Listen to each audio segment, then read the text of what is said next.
Bonjour à tous, ravi de vous retrouver pour un nouveau Dragon Mag. Un Dragon Mag exceptionnellement au parc des expositions de Metz où se déroule jusqu'à ce samedi le show Industrie. Sportivement et malheureusement, la France a donc terminé quatrième du dernier Euro. Une médaille en chocolat forcément amère pour la bande d'Olivier Krumbolz. Place désormais à la reprise de la saison pour Metz Handball. Une reprise de saison peut-être compliquée puisque les joueuses internationales reviennent tardivement, la plupart ce lundi.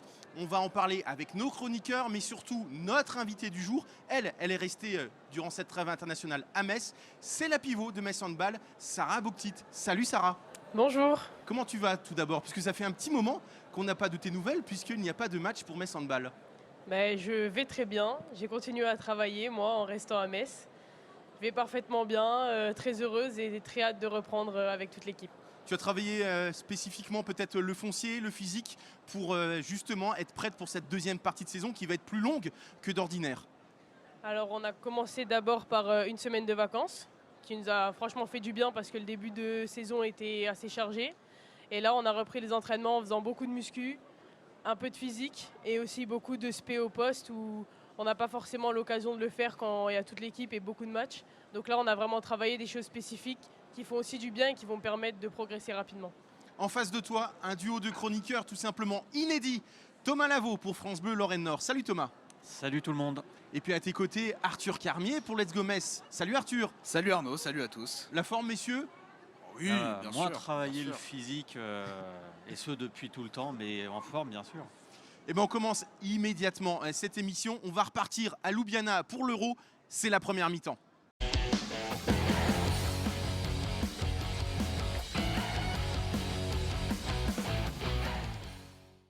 Pour la deuxième fois, malheureusement, depuis son retour sur le banc en 2016, Olivier Krumbolz repart bredouille d'une grande compétition internationale. Alors, la France a eu deux fois l'occasion de monter sur le podium.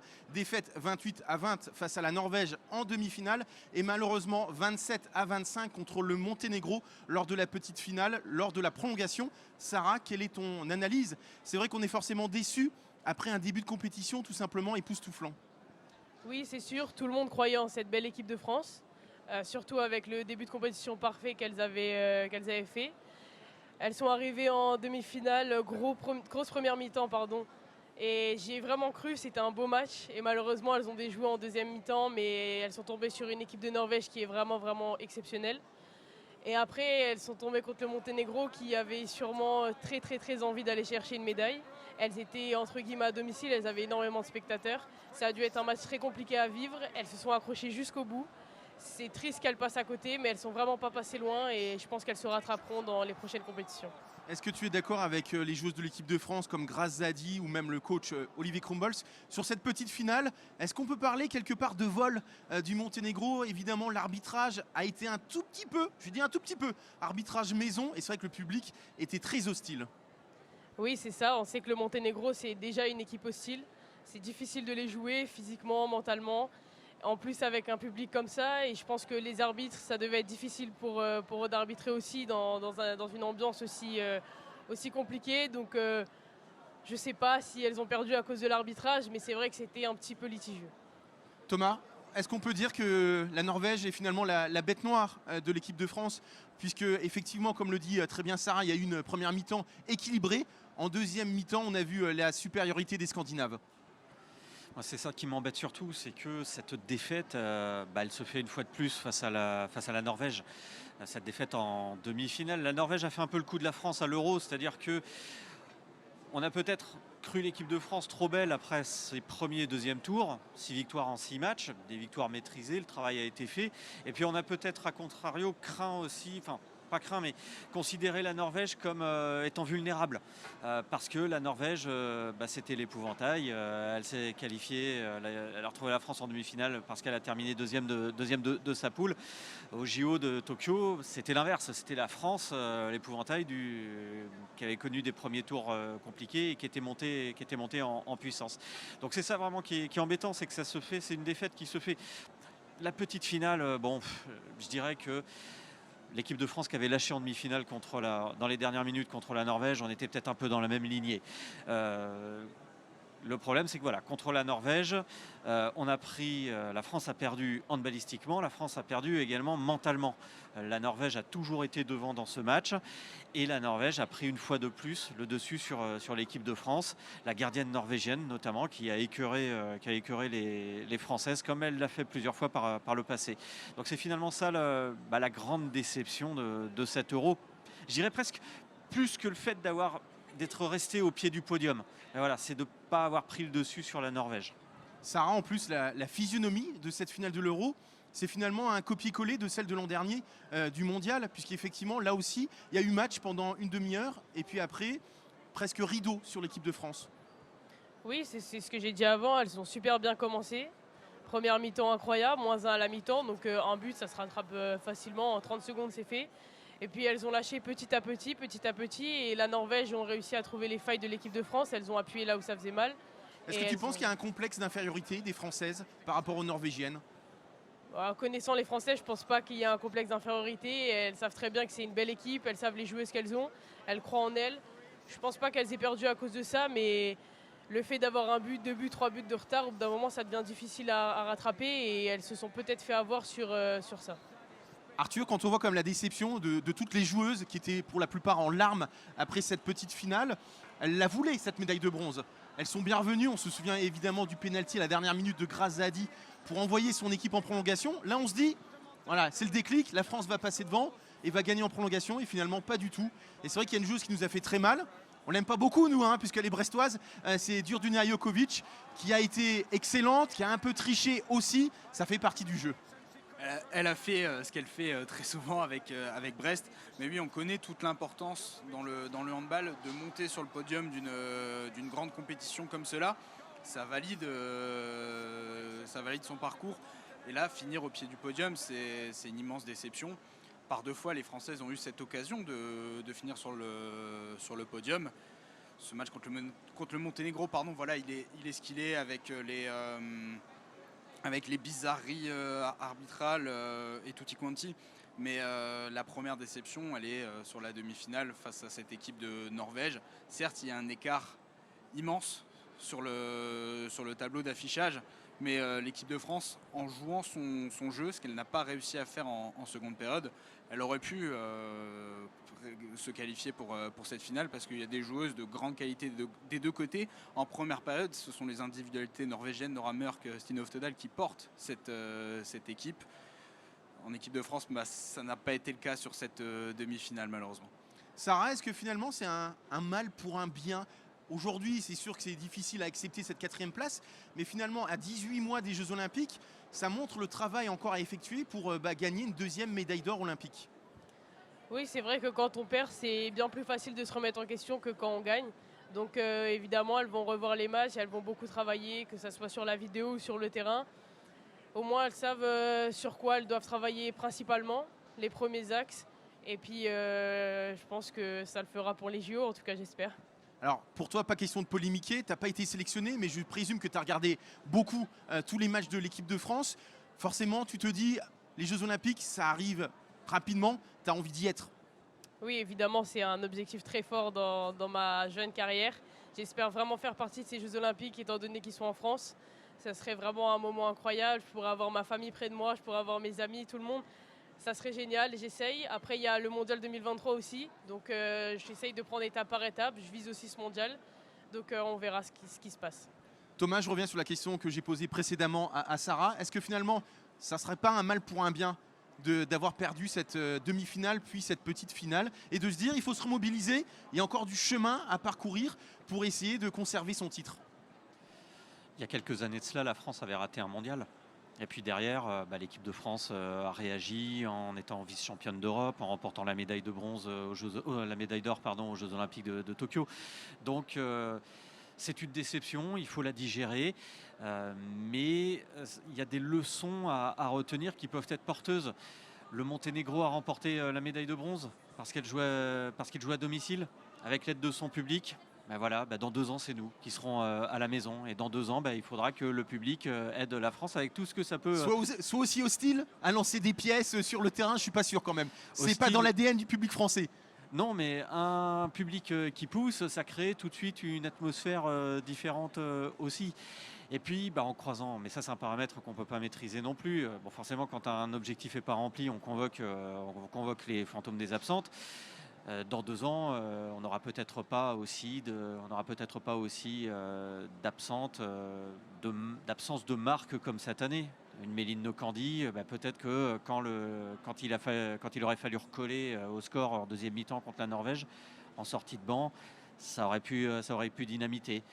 Là, on est dans la fiction, là, on est dans le prévisionnel, mais voilà, il y a quand même des leçons à tirer. Ouais. Il manquait également Laura Glauser lors de cet Euro.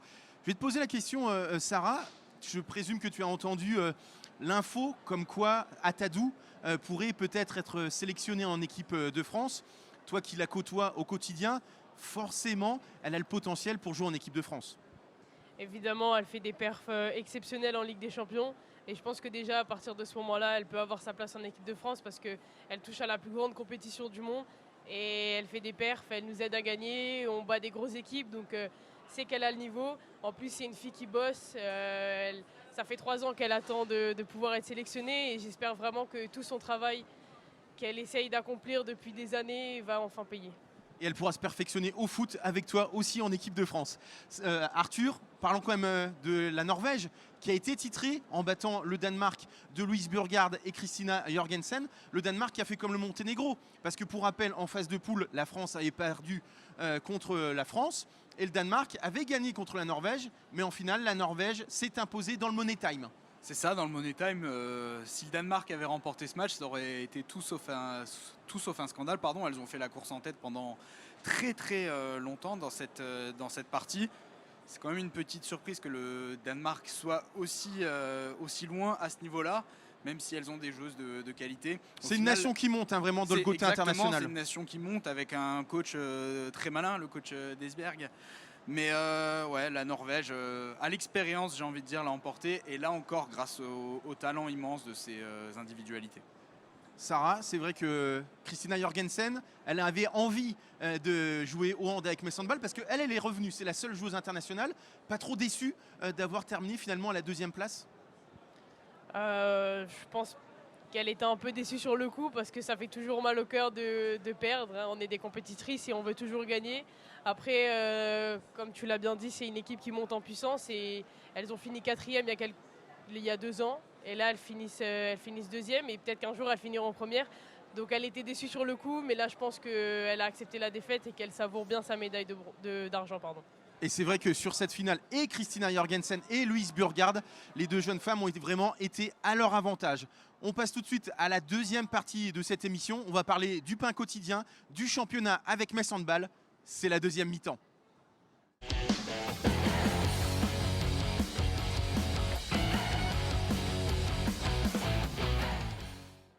Mess Handball va donc reprendre le championnat. Ça sera ce mercredi 30 novembre à partir de 20h.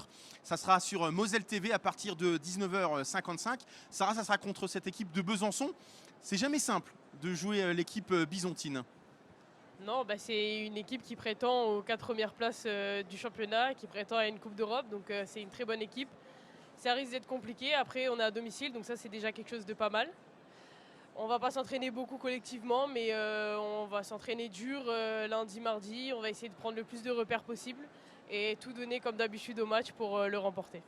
Tu penses que c'était important que les joueuses internationales coupent même une semaine parce que finalement elles n'ont pas arrêté avec la fin de la Ligue des Champions. Puis après, c'était donc 7 €. Il fallait à un moment donné reposer les machines entre guillemets. Oui, c'est ça. On a eu un début de championnat et de Ligue des Champions très intense. Elles ont enchaîné directement avec la compétition avec 2-3 jours de pause, mais ce n'est pas suffisant pour vraiment se reposer. Et je pense que ça va vraiment leur faire du bien d'avoir une semaine de repos, même pouvoir couper mentalement, parce qu'une compétition, ça use. Et je pense qu'elles avaient vraiment besoin de retrouver leurs proches, de respirer pour revenir vraiment en forme. Toi justement, tu as beaucoup joué lors de cette première partie de saison. Tu avais besoin de couper, tu sentais que la fatigue commençait à venir? Oui, après, pendant les matchs, on ne le sent pas, parce que forcément, on est prise par tout ce qu'il y a autour, l'engouement, etc. Et c'est vrai que quand je retourne à l'entraînement, vers la fin, ça commence à être difficile physiquement. On enchaînait beaucoup de gros matchs et pas beaucoup de repos, parce qu'on a match tous les 3 jours, donc c'est difficile de se reposer. Et c'est vrai que la semaine de vacances qu'on a eue avant cette trêve m'a vraiment fait beaucoup de bien. Messieurs, c'est vrai que ce match contre Besançon s'annonce compliqué, vraiment, puisque donc, je le disais, reprise tardive des joueuses internationales. Et pendant ce temps-là, Besançon a joué de son côté avec des matchs amicaux, victoire contre Dijon lors d'un derby. Alors c'était un match amical, ok. Besançon a également remporté la Femina Hand Cup du côté de Plan de Cuc. Donc cette équipe de Besançon, elle est prête déjà pour cette reprise. Elle est prête. Est-ce que ça lui confiera un avantage mercredi soir? Il faut voir.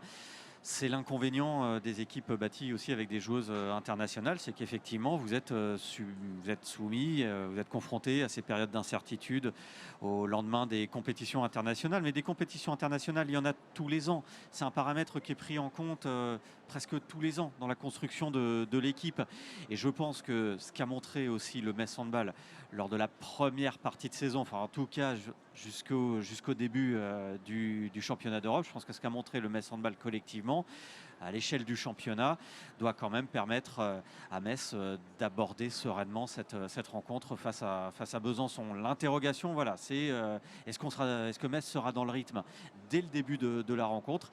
Pour moi, c'est plus ça le principal danger. Arthur, est-ce que tu es inquiet avant cette reprise contre Besançon?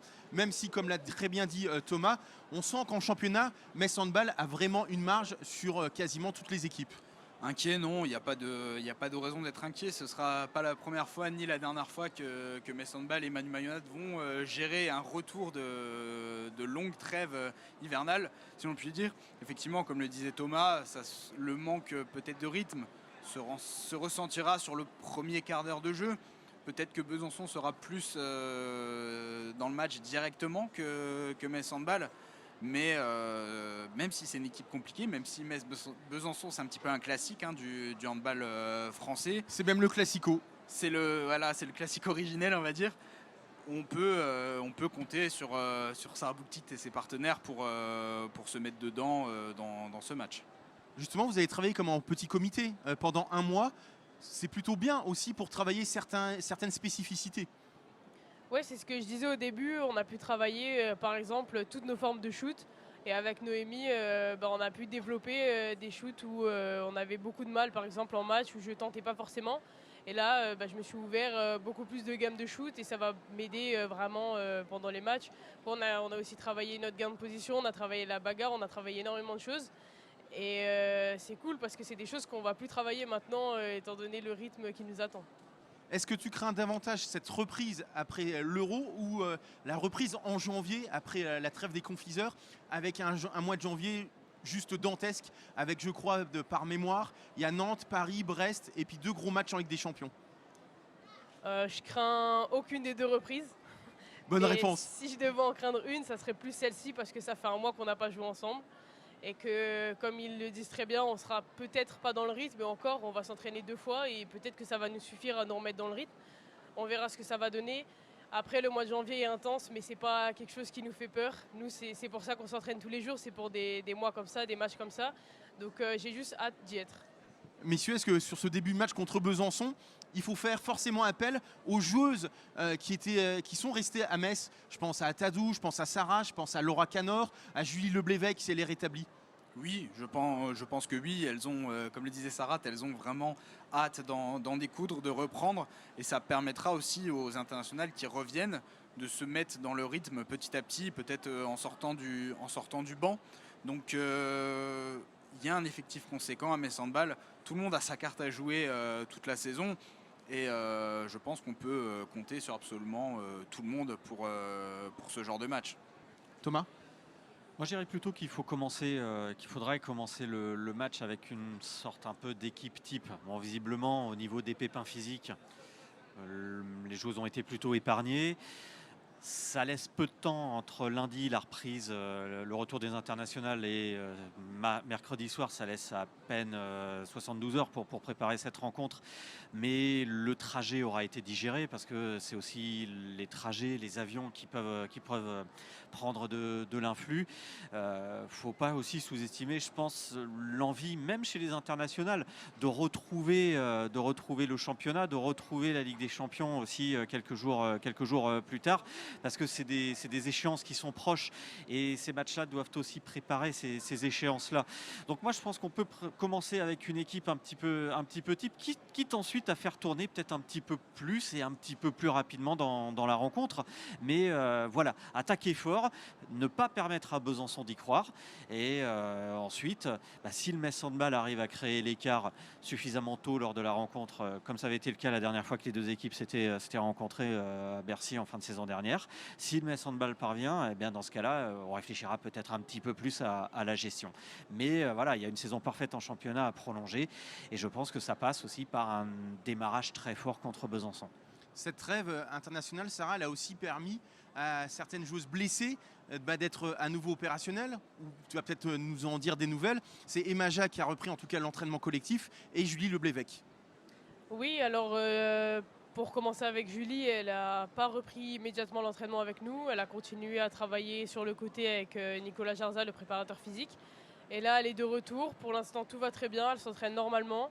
J'espère que ça continuera comme ça et qu'elle sera opérationnelle pour les matchs. Et pour Emma, je suis très heureuse de son retour. Nous aussi. Elle est enfin de retour. Elle a repris normalement l'entraînement avec du contact, avec des vrais tirs, avec de la vraie course, des appuis, etc. Pour l'instant, elle n'a aucun problème. Tout va très bien. Je suis très heureuse pour elle et j'espère aussi qu'elle sera opérationnelle pour les matchs. Eh ben, on espère les voir sur les terrains toutes les deux ce mercredi, même si Julie Leblévec est excellente au niveau consultante. On passe tout de suite à la dernière partie de cette émission. C'est la conférence de presse.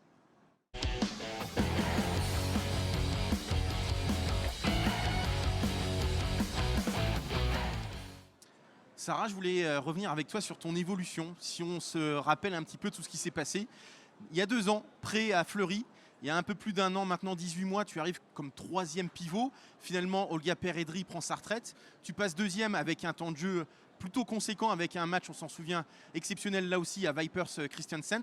Et cette saison, tu es la numéro 1 et tu fais des matchs juste à couper le souffle. Tu n'étais pas très loin de l'équipe de France. Qu'est-ce que tu en penses? Qu'est-ce que tu te dis quand justement, tu revois un petit peu ces 2 ans? Déjà, merci, c'est gentil pour commencer. Je suis très heureuse et très fière de ce parcours-là. J'ai eu la chance d'avoir des opportunités assez incroyables au sein d'un énorme club. Et je savais à ce moment-là, et je sais que c'est des opportunités qu'il ne fallait pas rater parce que c'est des choses qu'on ne peut pas avoir 50 fois dans une vie. Il y a des personnes qui ne les ont jamais. J'ai eu la chance de les avoir à la suite et dans le bon ordre. Donc je suis très fière d'avoir réussi la saison dernière à montrer que j'étais capable de jouer à ce niveau-là. Et cette saison, ils m'ont fait confiance encore une fois. Metz, Manu, Thierry m'ont fait confiance pour me être première pivot.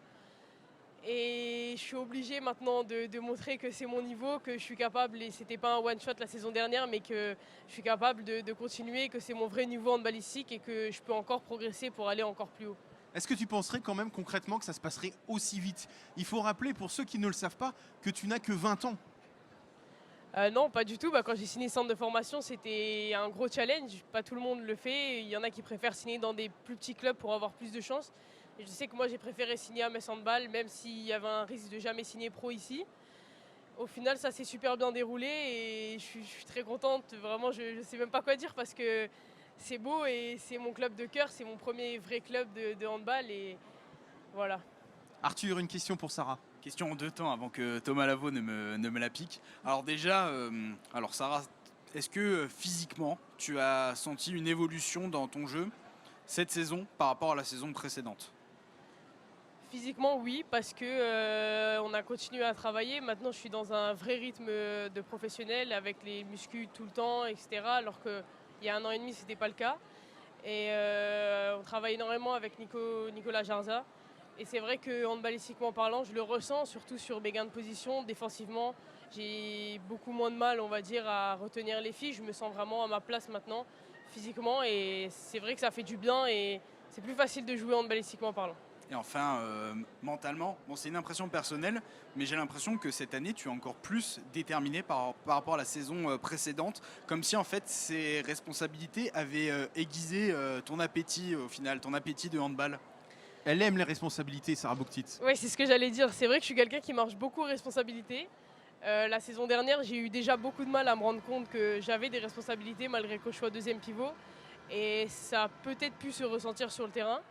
Et c'est vrai que cette année, j'ai énormément de responsabilités. C'est ce que j'aime par-dessus tout. Et là, j'ai envie d'aller le plus loin possible, qu'on puisse dire que même si c'est une jeune de 20 ans qui est au poste de pivot, on est capable d'aller très très loin dans les compétitions. Thomas?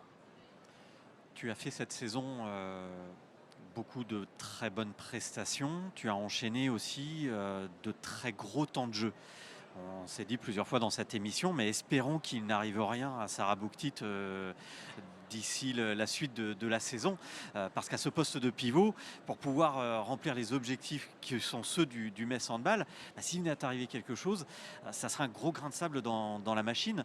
Tu as une sacrée pression quand même, non? En plus, tu n'as que 20 Ne ans. l'allumez pas trop quand même, s'il te plaît, Thomas. Déjà, je pense que le fait d'avoir 20 ans ou pas, ça change pas grand-chose. Une fois qu'on est là et on pense plus au fait d'avoir 20 ans ou pas. Si j'ai accepté d'être ici, c'est parce que je pensais que j'en étais capable et maintenant je dois le prouver. Après, c'est vrai que j'ai une pression, mais j'ai envie de dire, comme toutes les joueuses de cette équipe, s'il nous manque une ailière gauche, on sera en quelque sorte dans la merde. S'il nous manque un autre poste, c'est pareil. Donc, une pression, oui. Après, je pense pas trop à ça non plus. Je joue au moment handball, je lui donne tout ce que j'ai et on verra ce qui se passe. C'est vrai qu'à 20 ans, on peut être très fort. Finalement, Sarah, c'est la Mbappé de Metz Handball, toute proportion gardée. Juste pour terminer, tu parlais effectivement au poste de pivot. Je voulais savoir comment ça se passe avec Noémie Barthélémy, qui a beaucoup plus d'expérience. Mais finalement, c'est toi qui lui apprends presque le haut niveau, puisqu'elle arrive de D2. Enfin, qu'est-ce que tu en penses justement? Je ne te vois pas forcément d'accord. Non, je pense pas que je lui apprends le haut niveau parce qu'elle a beaucoup d'expérience, que ça soit en D2 ou pas. Elle a vécu énormément de choses, beaucoup de clubs. Je pense qu'elle a bien plus d'expérience que moi et beaucoup de choses à m'apprendre.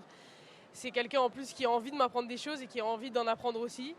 Je reste à ma place, j'ai quand même 10 ans de moins qu'elle, donc je ne veux pas non plus faire comme si je connaissais énormément de choses. On s'aide, on est vraiment un binôme et c'est pas du tout une concurrence malsaine ou quoi que ce soit. Si elle joue, je suis très contente et si je joue, je pense qu'elle l'est aussi. Ça se passe très très bien pour l'instant. Là, la trêve, ça nous a encore plus rapprochés parce qu'on était très ensemble. On a fait beaucoup de tirs au poste, etc. qu'à deux. Et maintenant, ça se passe encore mieux qu'avant. Merci beaucoup, Sarah, d'être venue sur ce plateau. À chaque émission, tu es meilleure en tout cas. Bravo à toi. Merci à vous deux d'être venus exprès au Parc des Expositions, je le rappelle, où se déroule jusqu'à samedi le show Industrie. Je vous donne le prochain rendez-vous handball sur Moselle TV. C'est ce samedi. Ça sera du côté de Sarrebourg. C'est de la Pro League pour le choc de la 11e journée entre Sarrebourg, Moselle Sud Handball et Saran. Pour Metz Handball, le prochain rendez-vous, c'est mercredi 30 novembre à partir de 19h55. Le Classico Metz Handball Besançon. Et nous, on se retrouve vendredi prochain pour un nouveau Dragon Mag. D'ici là, portez-vous bien et évidemment, bye bye.